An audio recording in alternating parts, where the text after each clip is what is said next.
Assalamualaikum warahmatullahi wabarakatuh. Halo kawan-kawan semua, apa kabar hari ini? Semoga kita semua dalam keadaan sehat selalu, amin. Jadi pada kesempatan pagi hari ini kita kembali lagi di tanaman cabai keriting varietas serada lokal Sumatera Barat yang kita tanam di lahan janda, lahan bekas tanpa pengolahan lahan, tanpa bongkar mulsa dan tanpa pemberian pupuk dasaran apapun.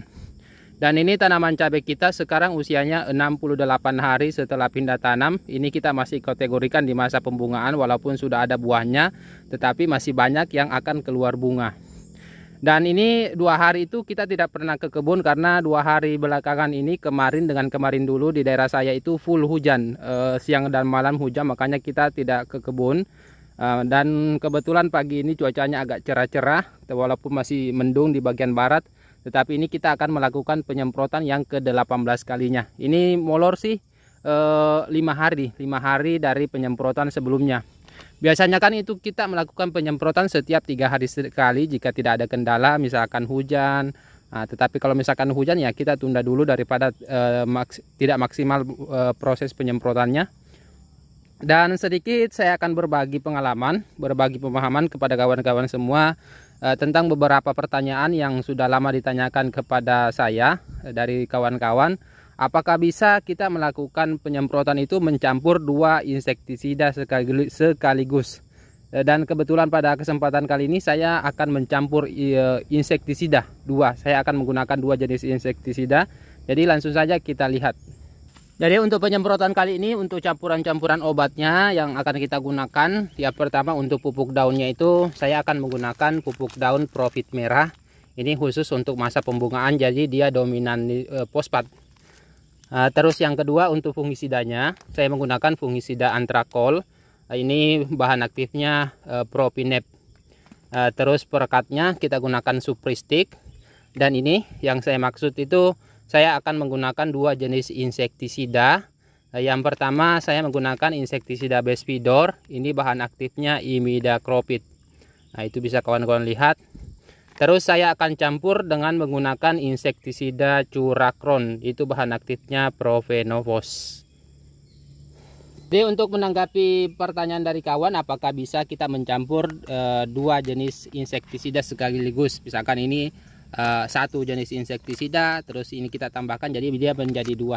Jadi kalau menurut saya itu ada beberapa hal yang perlu kita perhatikan sebelum kita mencampur antara insektisida dengan insektisida. Yang pastinya kalau misalkan untuk mencampur antara insektisida dengan insektisida itu ada boleh-boleh saja, tetapi ada aturannya, ada anjurannya. Perlu kita perhatikan beberapa hal.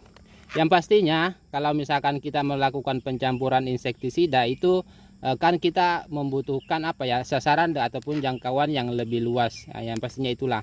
Kalau misalkan kita rolling kan biasanya kan kita kerepotan, apalagi kalau misalkan tanaman cabai kita sudah memasuki masa generatif, itu kan semakin banyak hamanya yang perlu dibasmi. Kalau misalkan kita melakukan penyemprotan satu-satu, yaitu biasanya kan intervalnya lumayan panjang, lumayan jauh. Makanya ada beberapa hal yang perlu kita campur, tetapi sesuailah dengan aturannya. Saya pribadi khususnya, kalau misalkan saya mencampur antara insektisida itu ada beberapa hal yang perlu saya perhatikan, yang saya biasanya lihat. Yang pertama itu melakukan pencampuran insektisida antara insektisida 1 dengan insektisida 2. Jangan mencampur antara satu jenis bahan aktif walaupun beda merek dagan. Anggaplah contoh. Insektisida 1 bahan aktifnya Curacron, bahan aktifnya Profenofos, merek dagannya Curacron. Anggaplah contoh kita campur dengan insektisida B yang bahan aktifnya Profenofos, merek dagannya misalkan Biocron ataupun Calicron. Itu kan sama-sama berbahan aktif Profenofos. Misalkan anggaplah contoh ini Curacron bahan aktifnya Profenofos. Ini kita menggunakan Calicron bahan aktifnya Profenofos. Itu jangan dicampur karena itu hasilnya bisa saja 0 ataupun bisa saja sama dengan 1. Terus yang kedua, jangan campur dengan sesama golongan. Cuma ini agak ribet sih karena kalau kita berbicara masalah golongan itu ya harus kita ada referensinya, harus ada beberapa referensi. Misalkan jangan mencampur antara, karena itu kan kalau golongan itu kita melihat dari bahan aktif. Misalkan ini Curacron itu kalau tidak salah dia golongannya itu organofosfat, jangan dicampur dengan sesama golongan organofosfat.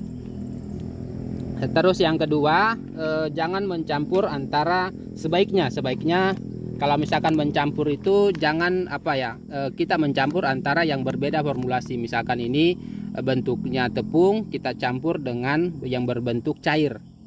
Nah, usahakan jangan, kalau misalkan ada beberapa kawan itu juga kadang menghindari yang berformulasi EC. Misalkan ini kan Curacron itu dia formulasinya EC, itu dia tidak mau campur dengan sesama insektisida yang berformulasi EC. Tetapi kalau saya pribadi itu tidak masalah, yang pastinya lebih utamakan mencampur yang beda formulasi.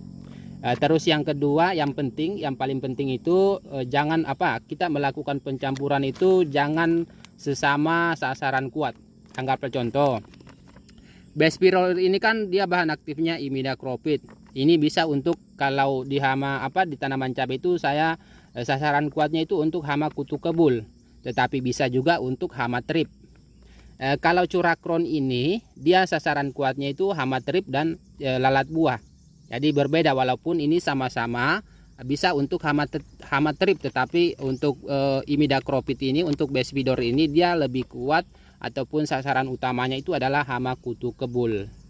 Jadi ini kita campur antara hama kutu kebul, hama trip cadangannya kita campur dengan lalat buah dan hama trip, makanya hama tripnya lebih kuat ke sasaran hama trip. Jadi itulah beberapa beberapa yang perlu kita perhatikan. Cuma kalau misalkan kita mencampur itu lumayan berat sih aturannya. Kalau misalkan kita berbicara masalah aturan dari ilmu pestisidanya itu lumayan berat. Yang pastinya itulah, kawan-kawan jangan mencampur sesama bahan aktif. Anggap contoh abamectin dicampur dengan abamectin itu jangan, ataupun Curacron Profenopus dicampur dengan Profenopus itu jangan. Terus yang kedua, jangan mencampur sesama sasaran kuat. Sasaran kuat misalkan anggaplah contoh abamectin yang sasaran kuatnya untuk hama kutu-kutuan dicampur dengan diaventuron, misalkan Pegasus dicampur Demolis, itu hindari. Karena itu kan sasaran kuatnya sama-sama sasaran kuatnya itu untuk hama kutu-kutuan. Bisa dicampur, misalkan ada yang hama sasaran kuatnya itu hama kutu-kutuan dicampur dengan sasaran kuatnya untuk hama ulat, itu boleh-boleh saja. Jadi itulah beberapa yang perlu kita perhatikan. Cuma itu tidak lengkap ya kawan-kawan. Misalkan kalau untuk detailnya silakan cari bukunya. Cuma kan kita sebagai petani ya kita harus tahulah dasar-dasarnya. Yang penting-penting aja kita tahu. Nanti sambil kita belajar ya, sambil kita bekerja sambil kita belajar. Ini untuk pupuk daunnya, ini saya menggunakan pupuk daun Profit merah. Ini kita gunakan 2 sendok makan. Terus kita campur dulu Bespidornya karena ini dia agak agak mulus teksturnya. Kita cuma gunakan 1 sendok makan. Cuma itu yang perlu kita perhatikan. Kalau misalkan kita mencampur sesama insektisida, kita perhatikan dosisnya, jangan terlalu berlebihan, karena kan dalam 1 ember ataupun dalam 1 tangki kan kita menggunakan beberapa dosis. Makanya harus diperhatikan dosisnya. Ini untuk antrakolnya saya gunakan 2 sendok makan. Bisa ditambah menjadi 3 kalau antrakol, itu kan fungisida. Terus ini untuk Curacronnya ini saya gunakan 20 ml, karena Curacron ini di kemasannya itu paling rendah 1,5 ml per tangki, berarti 22, tapi saya cuma gunakan 20 ml per tangki.